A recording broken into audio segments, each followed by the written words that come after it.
Bonjour à tous et bienvenue dans ce nouvel immédiat. Bonjour Jean-Yves. Bonjour Nicolas. Et nous vous rappelons qu'il est très important que vous diffusiez au maximum cette émission autour de vous. Nous comptons sur vous. Au sommaire, aujourd'hui, l'image de la semaine pour protester contre l'islamisation de la France et de l'Europe. Le collectif Némésis a mené une action choc face à la Tour Eiffel. Nous analyserons ensuite en longueur les divers mensonges et occultations médiatiques quant à la crise du Covid-19. Il y aura de quoi en parler pendant des heures, mais nous essaierons malgré tout d'être brefs. Puis, comme d'habitude, nous reviendrons sur l'actualité médiatique de la semaine dans notre revue de presse. Et enfin, nous reviendrons sur cette séquence dans laquelle Jean-Claude Dacier réclame de la mixité ethnique et culturelle dans les classes, mais est quand même accusé de racisme. Immédiat numéro 334, c'est parti.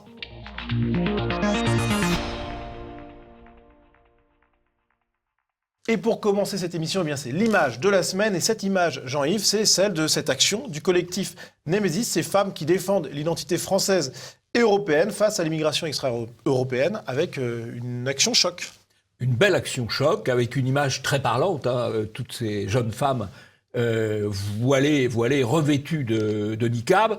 Et pourquoi ont-elles fait cela ? Parce que c'était la veille du jour qu'on appelle le Hijab Day, qui est une campagne de promotion du voile islamique, notamment dans les pays non musulmans. Et pour imposer finalement le voile islamique, d'abord aux femmes musulmanes et peut-être ensuite aux autres. Donc très belle action. Alors on va écouter justement la présidente de ce collectif, Alice Cordier. Aujourd'hui était de dénoncer le Hijab Day, qui est un concept international qui vise à se voiler en soutien aux femmes musulmanes qui seraient martyrisées en France et en Europe. Aujourd'hui, nous préférons rendre hommage aux femmes qui essayent d'enlever leur voile, notamment dans les pays du Moyen-Orient et du Maghreb, justement en dénonçant ce qu'est le voile intégral, en montrant qu'en France, peut-être, ce voile aussi peut arriver. Nous ne stigmatisons pas les musulmans, nous protégeons la femme européenne, tout simplement. Je crois qu'il y a une phrase très forte dans ce qu'a dit Alice Cordier, c'est « nous ne stigmatisons pas les femmes musulmanes, nous protégeons les femmes européennes ». Ça, c'est très fort. C'est pour cela d'ailleurs que M. Darmanin l'a fait interpeller, qu'elle a passé 8 heures en garde à vue, alors que la burqa est théoriquement interdite en France, mais on trouve dans tous les quartiers des femmes en burqa qui circulent sans être interpellées, que les femmes, lorsqu'elles ont fait des manifestations, souvent d'ailleurs agressives ou violentes, ce qui n'était pas le cas de cette manifestation de Némésis, n'ont pas été interpellées. C'est vraiment le deux poids deux mesures, et c'est ce qu'on peut appeler l'anarcho-tyrannie, c'est-à-dire on n'applique pas les lois qui devraient protéger la société française, mais on persécute ceux qui défendent l'identité française. C'est très exactement la définition de l'anarcho-tyrannie qui est le régime Macron. Et vous parliez des Femen, Jean-Yves, et il y a un traitement médiatique des actions des Femen qui n'a pas du tout été le même pour l'action du collectif Némésis, puisque très peu de médias en ont parlé, tout simplement. Alors, il n'y a eu que les médias alternatifs, la réinfosphère, un petit peu au sens large, puisqu'on a quand même eu une information dans Valeurs Actuelles et dans Russia Today, mais on sait que les médias les plus libres en France sont les médias russes. Alors, passons au premier sujet, Covid-19, biais, bobards et occultation médiatique.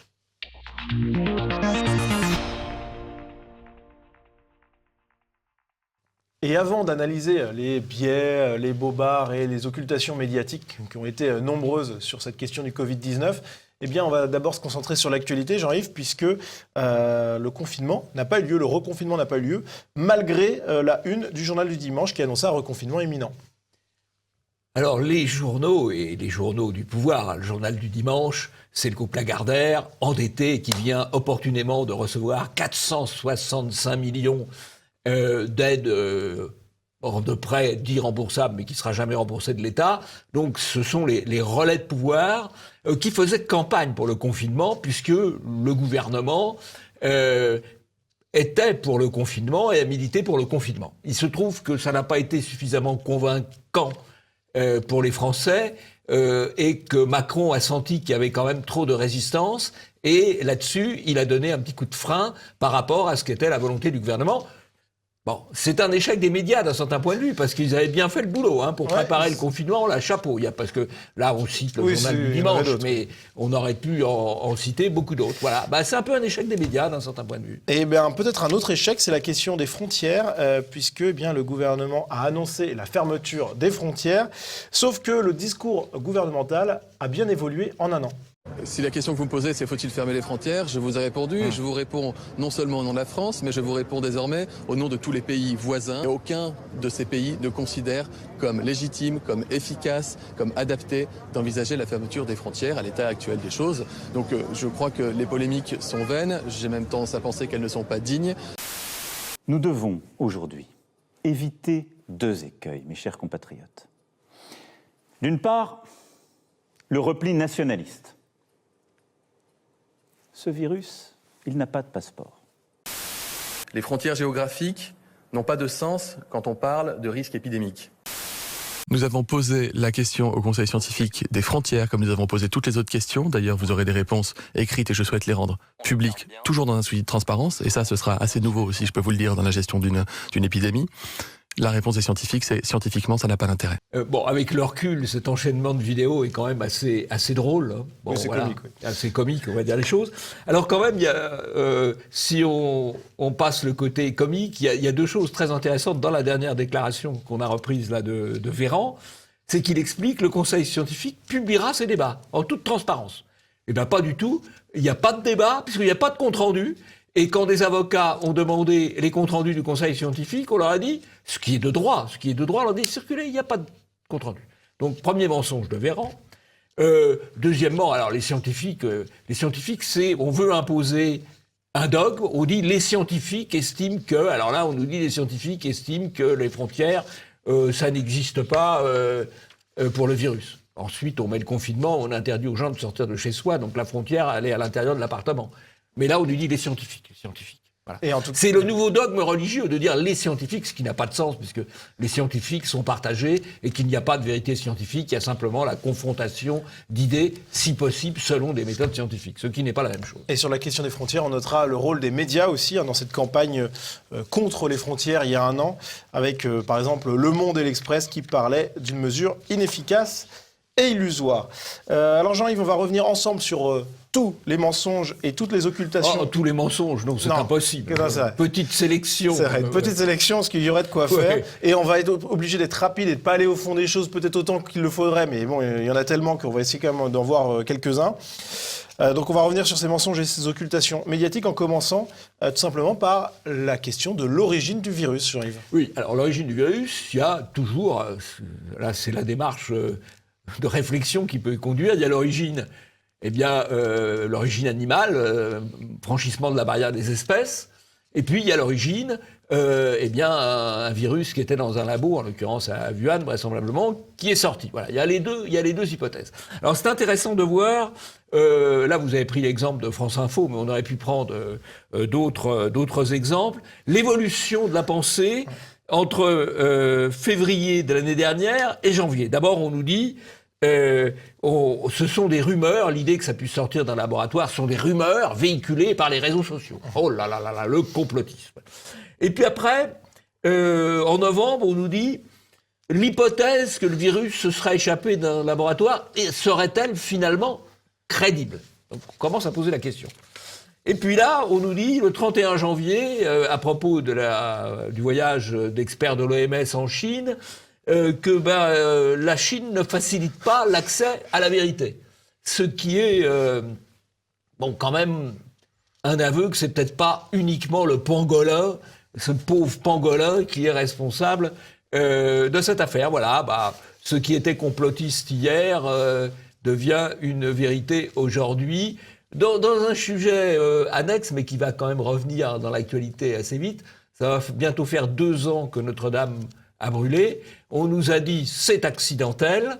On aimerait en savoir un peu plus. À savoir si Je rappelle à monsieur le procureur de la République de Paris, monsieur Heitz, qu'il aura du mal à échapper à un compte-rendu pour le 2e anniversaire. Et À bon entendeur, salut. En plus, lui, théoriquement, il a le droit d'accéder au chantier pour enquêter, Et puis, il théoriquement. doit avoir accès au dossier, j'imagine. Oui, j'imagine. Oui. Bon.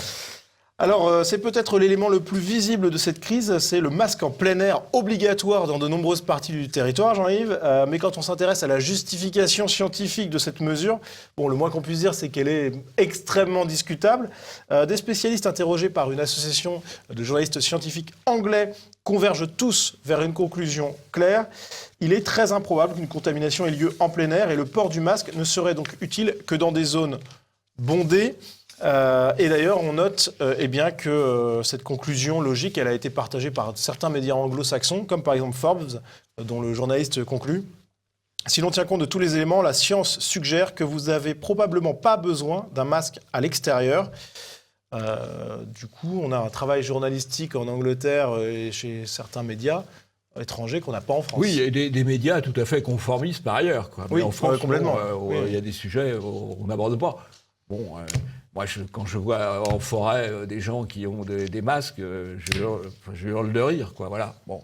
Donc en France, c'est pas exactement la même chose. On a par exemple Le Monde, France Info, pardon, qui fait s'interroger un spécialiste favorable au masque, Catherine Hill, qui déclare « Tout le monde doit porter un masque en extérieur, on ne sait jamais à qui on va parler dans la rue ». Tandis que de l'autre côté, Martin Blachier parle d'une efficacité quasiment nulle. Nous sommes ici dans le domaine de gestion de la peur et non pas dans le domaine scientifique. Voilà la conclusion de Martin Blachier. Je crois que c'est une gestion de la peur.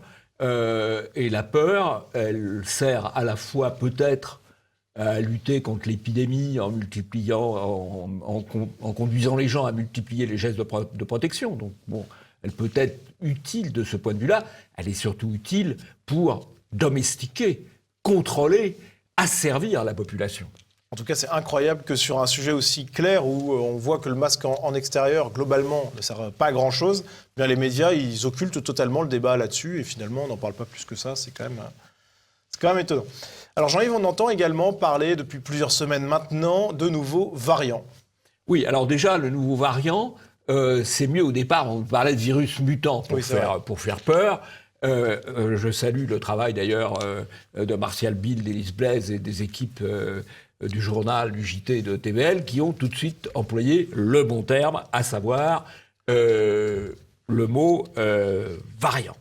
Et puis, on voit par exemple le Guardian qui relativise les choses, parce que des variants de virus, il y en a tout le temps. Enfin, c'est dans la vie du virus, si j'ose dire, qui disent, qui est un propos qu'on peut considérer comme un peu plus raisonnable, qu'il faut être vigilant et pas paniquer. Or, on a utilisé le variant anglais pour faire paniquer la population, puisque l'argument pour rétablir le confinement, un des arguments pour rétablir le confinement en France, c'était l'arrivée du variant anglais, notamment en Île-de-France. Et justement, Jean-Yves, on en vient à la justification du confinement. Et quand on regarde les courbes de nombre de cas et d'entrées en réanimation, bon, on se rend compte que finalement, c'est plutôt rassurant, non ? Oui, alors là aussi, si on veut avoir un accès à l'information sérieux, il ne faut pas aller sur le site Santé publique France, qui donne les données, mais qui les présente toujours de manière biaisée, en choisissant les jours, en choisissant les agrégats, de façon à toujours choisir ce qui fait le plus peur. Il faut aller sur un certain nombre de comptes Twitter, comme le compte Covid Tracker ou le compte de Meillan, qui mettent les chiffres en perspective sur la durée, en étudiant l'évolution des chiffres. Et on voit effectivement qu'aussi bien en ce qui concerne les contaminations que les réanimations, eh bien, on est dans une situation de plateau. Ça ne bouge pratiquement pas. Entre le 20 décembre et maintenant, il y a une très légère augmentation. Très légère augmentation, c'est plutôt un plateau. Donc, c'est pas la peine de paniquer. Alors qu'effectivement, on avait annoncé qu'à la suite des fêtes de Noël, ça allait être l'horreur absolue. Ben non, ce n'est pas l'horreur absolue. Et on a également aussi la question, quand on parle de réanimation, Jean-Yves, on a la question des places en réanimation. Alors, là, effectivement, moi, je raisonne toujours, et aussi bien d'ailleurs Covid Tracker que Meillan, ils prennent les chiffres officiels. Et on sait quand même, à la fois pour l'Île-de-France et pour les Alpes-Maritimes, sans doute pour d'autres endroits, mais en tout cas pour ces deux endroits, que les chiffres de réanimation sont des chiffres par excès, puisque on ne sort pas toujours les gens, on compte les entrées, et d'ailleurs Santé publique France met toujours en avant le nombre d'entrées, mais on ne met jamais ou rarement les sorties, et les sorties, elles sont parfois sous-estimées parce qu'on oublie de sortir les gens. Par parenthèse, c'est pas très brillant de la part de l'administration de la santé, puisque un des problèmes de l'administration de la santé en France, c'est que la proportion des administratifs par rapport aux soignants est plus élevée que dans beaucoup de pays du monde, notamment que par rapport en Allemagne. Donc à partir du moment où on a beaucoup d'administratifs, au moins ils pourraient nous sortir des tableaux corrects. Et ce qui est assez incroyable, c'est que on a le canard enchaîné qui nous apprend qu'une certaine proportion quand même de lits de réanimation prétendument occupés sont en fait plus occupés. Et on a des proportions qui vont, je crois, de 10 à 20%. De 10 à 20%, oui. C'est pas, on avait traité, je crois, la semaine dernière, on avait traité le cas des Alpes-Maritimes, oui, c'est ça. Où il y avait le même écart. Voilà. C'est significatif quand même.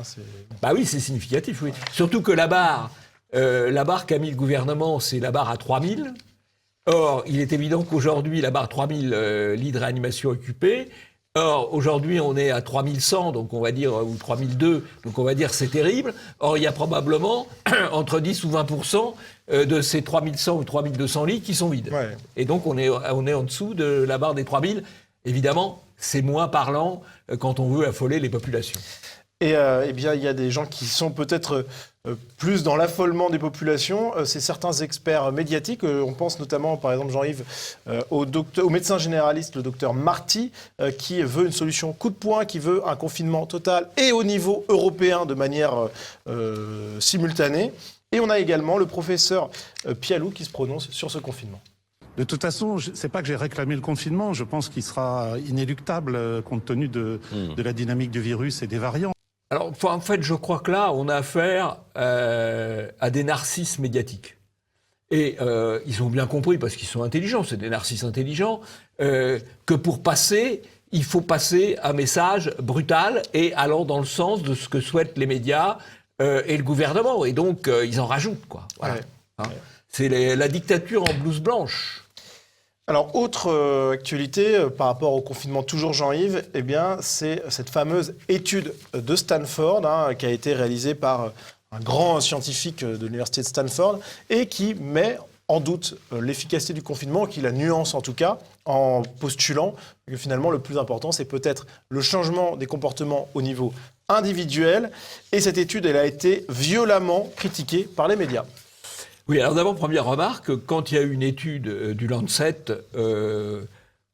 complètement bidonnée, dont on a vu très rapidement qu'elle était complètement bidonnée, qui tendait à établir que la chloroquine n'était pas efficace, ça fait la une du 20h, la une des 20h, sans la moindre, et la une des grands journaux, sans la moindre critique. Bon.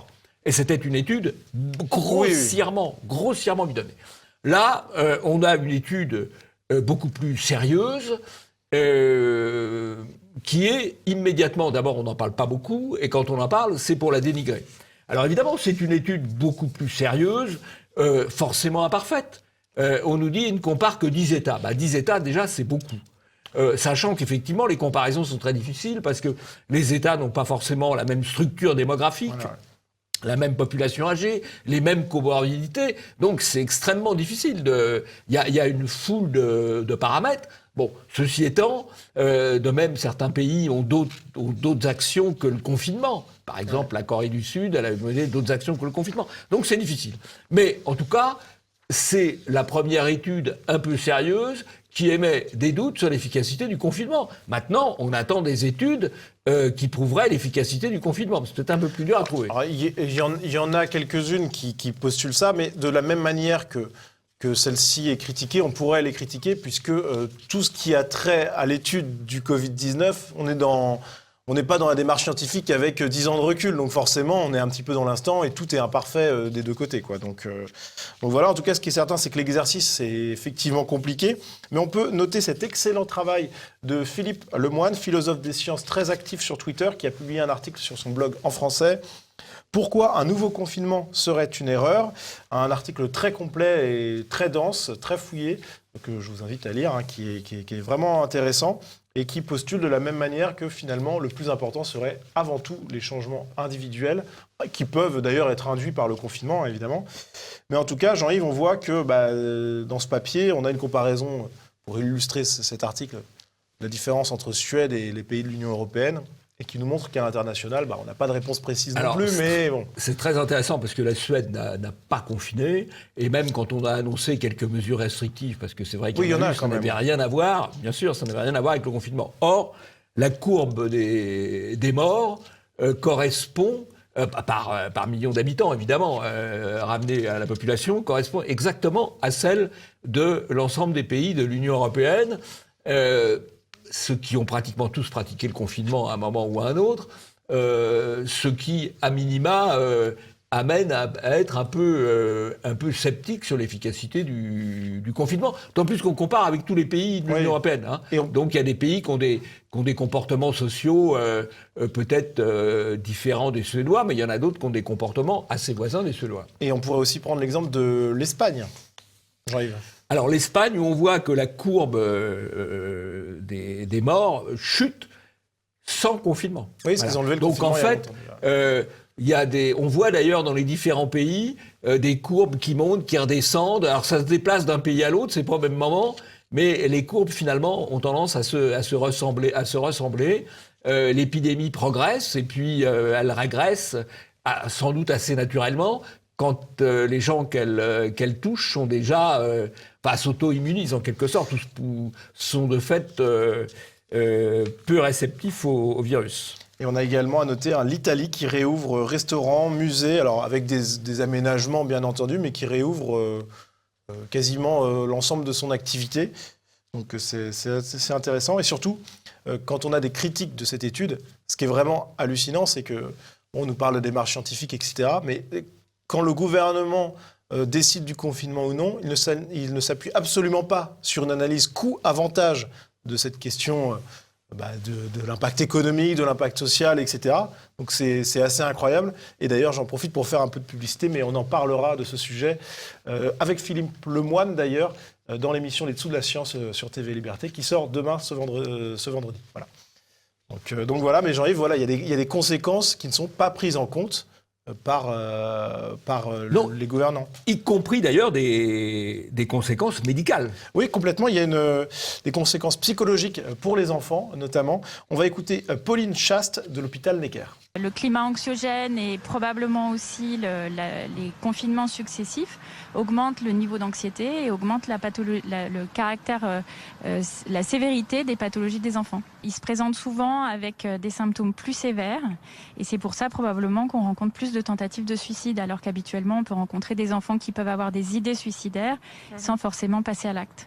Alors, il y a des conséquences sur les enfants, il y a des conséquences aussi, je pense, sur les adultes, des conséquences psychiatriques sur les adultes. Sur les enfants, il y a des conséquences, à mon avis, gravissimes chez les tout jeunes enfants pour l'apprentissage de la parole, l'apprentissage des relations sociales, comment on a des relations sociales avec des gens masqués, comment on peut apprendre à parler en voyant des gens masqués, c'est-à-dire sans les gestes des lèvres. Il y a de l'apprentissage sur la lecture. Comment un enfant peut apprendre à lire quand il a une maîtresse d'école, enfin du professeur des écoles maintenant masqué. Tout ça est quand même assez incroyable. Ça fait partie des conséquences au long terme, au-delà de l'économie pure, etc., que personne ne semble capable de trop mesurer, mais qui peut quand même motiver des gens à proposer le confinement malgré tout. Hein. Sans parler des conséquences démographiques, oui, qu'on a déjà évoquées, pour lesquelles on n'a pas de chiffres, mais qui peuvent conduire à penser qu'il y aura entre 20% ou 30% de naissances en moins en 2021. Ouais. Voilà. Donc avec un creux démographique et peut-être une accélération, suivant les populations qui sont concernés, peut-être une accélération du grand remplacement. Ça, c'est des choses dont on ne parle pas non plus. Alors, autre élément dont on ne parle pas beaucoup, Jean-Yves, c'est le traitement, puisque on a la généticienne Alexandra Henrion-Caude qui, sur son Twitter, propose un traitement, qui a été critiqué par les médias, évidemment, mais en tout cas, on ne parle pas du traitement. Non, alors, le traitement, c'est quand même le sujet. Quand il y a une maladie, quel traitement ? Et là, on est dans l'omerta totale. Alors bon, Madame Henrion-Caude présente les différents traitements possibles aux différentes phases de la maladie, y compris aux premières phases pour éviter que ça se dégénère, ce qui est quand même un vrai sujet. Ouais. Notez d'ailleurs que M. Macron et Mme Macron nous ont dit avoir été, en tout cas Mme Macron, soignée. Oui, c'est vrai, ils ont dit que... on ne sait pas comment. On ne sait pas comment. C'est quand même un sujet intéressant, et donc ce tweet de Mme Orion-Claude a l'immense mérite d'exister. Voilà.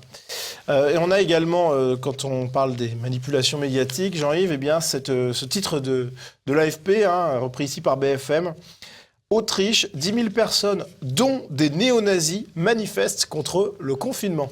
Alors ça, c'est formidable, parce que les manifestations à l'étranger, Dieu sait s'il y en a eu en Italie, il y en a eu aux Pays-Bas, il y en a dans d'autres pays, il y en a eu d'importantes en Autriche. Bon, ce sont des gens qui manifestent pour leur liberté et contre le confinement. Et donc, qu'est-ce qu'on fait pour casser l'affaire? Parce que là, on est obligé d'en parler. On dit, oh là là, il y a des néo-nazis dans la manifestation. Alors, je ne sais pas s'il y a des néo-nazis, mais c'est pas un argument. Oui. C'est l'argument point Godwin. Hitler aimait les chiens, vous aimez les chiens, donc vous êtes nazi. Enfin, c'est stupide. Là, le point Godwin, c'est quand on n'a pas d'argument.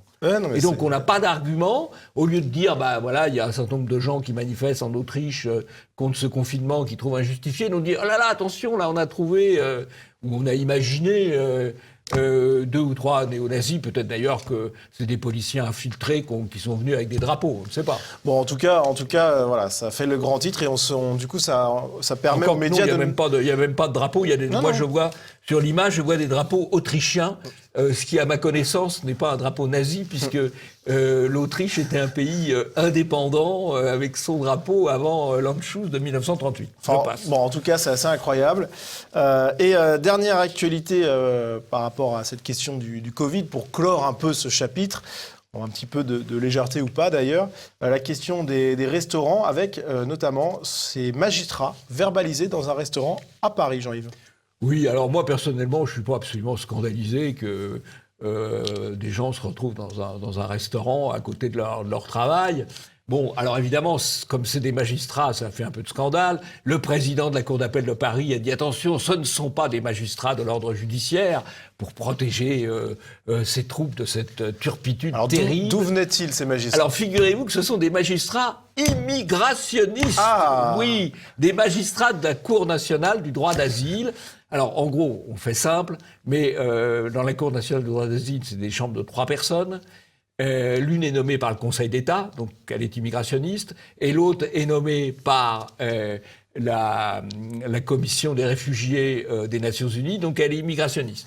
Donc quand vous avez 2 magistrats de la CNDA, il y a de bonnes chances que ce soit des immigrationnistes. Bon, ils ont quand même le droit de se nourrir.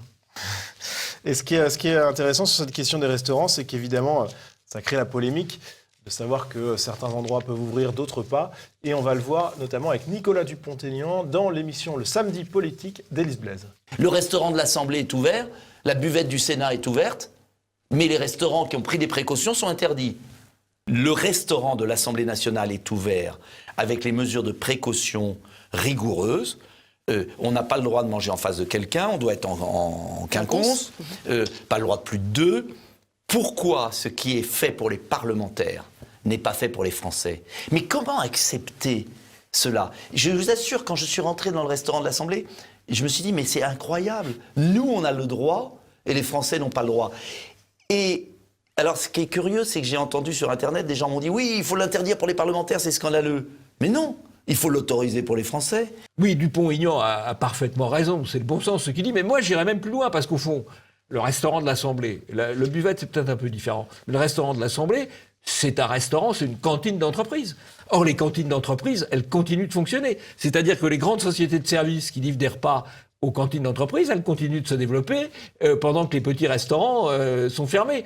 Or, objectivement, à partir du moment où il y a des gestes barrières qui sont adoptés, je ne vois pas en quoi ce serait plus contaminant de manger dans une cantine, de déjeuner ou de dîner dans une cantine d'entreprise que dans un restaurant. Complètement. Voilà, donc ça souligne l'aberration du système. Mais on a vu, Jean-Yves, ensemble plusieurs mensonges, occultations, bobards, biais médiatiques. On aurait pu en voir beaucoup d'autres, mais on va devoir s'arrêter là parce que l'émission avance malgré tout. On va donc passer à la revue de presse.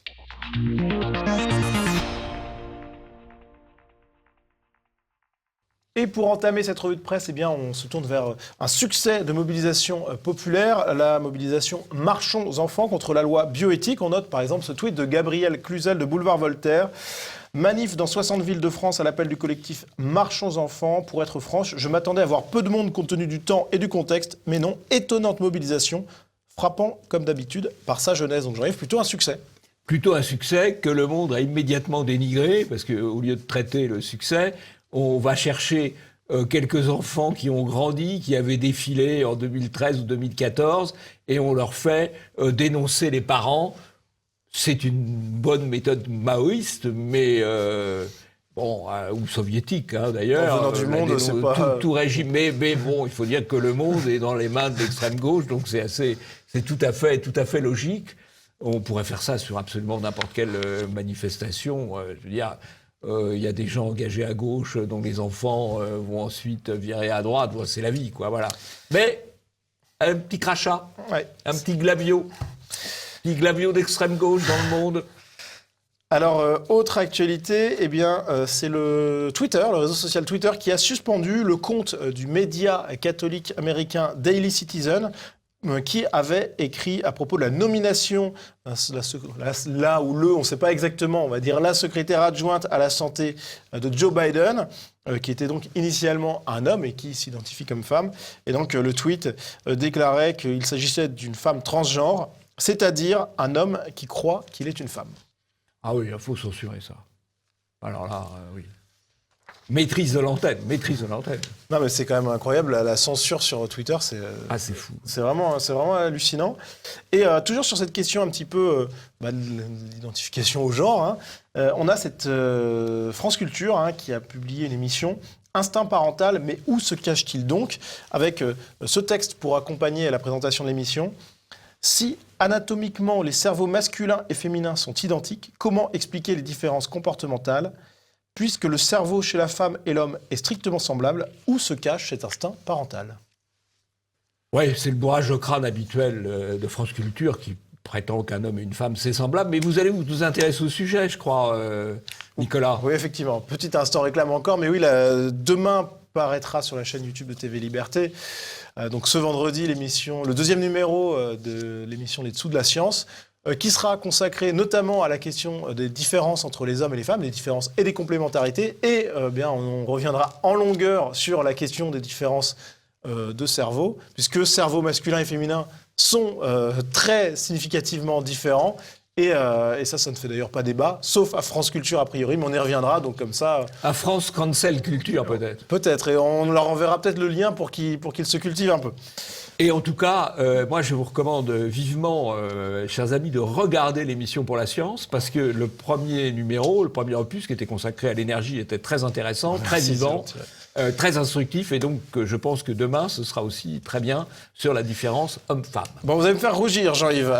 Alors on va conclure cette revue de presse, toujours un petit peu sur les réseaux sociaux, avec cette déclaration à Europe 1 de Geoffroy Roux de Bézieux, le patron du MEDEF, qui a déclaré: ce sont les réseaux sociaux que nous n'arrivons pas à contrôler en démocratie. C'est ça la difficulté, c'est ça le problème numéro 1.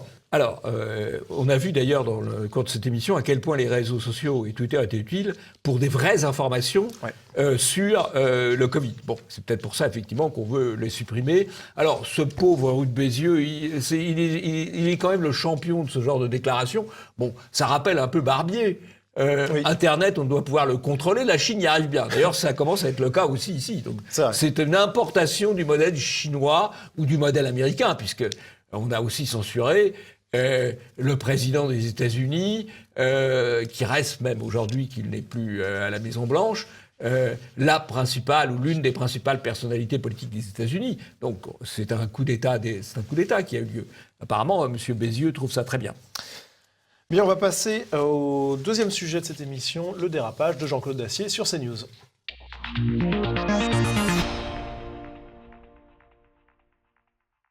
Jean-Claude Dacier a-t-il dérapé? C'est l'avis de nombreux médias et journalistes. On va regarder un extrait tout de suite de l'émission L'heure des pros sur CNews. Et Jean-Claude Dacier s'exprime sur la loi séparatisme. Lui, il a envie que cette loi aille encore plus loin. Mais il n'y a pas tout, hélas, dans la loi. Le problème de l'éducation est au cœur. Face à cette machine assimilationniste, il a raison, Pascal, et Darmanin dans son bouquin a raison, c'est une machine à assimiler, une population qui se plaint, malheureuse, ou qui le croit l'être, qui est très très forte. Si on n'est pas capable d'aller plus loin, notamment au cœur, et il y en a pour 15 ans, du problème éducatif, c'est-à-dire que tant qu'on s'adressera dans nos écoles à des salles, à des classes qui comprennent 75% de noirs, d'arabes, j'en passe et des meilleurs, on n'y arrivera jamais. Il faut aller, je pense, au-delà, si on veut y arriver. Attendez, qu'est-ce que vous voulez dire? Je dis que quand tu as une classe où tu as perdu musulmans, l'avance... mais pourquoi vous dites noirs? Quel est le rapport? Oui, même des noirs, mais... Non, mais je comprends pas. Il faut que vous précisiez votre pensée, parce que là, le mot noir et arabe, personne ne l'a saisi.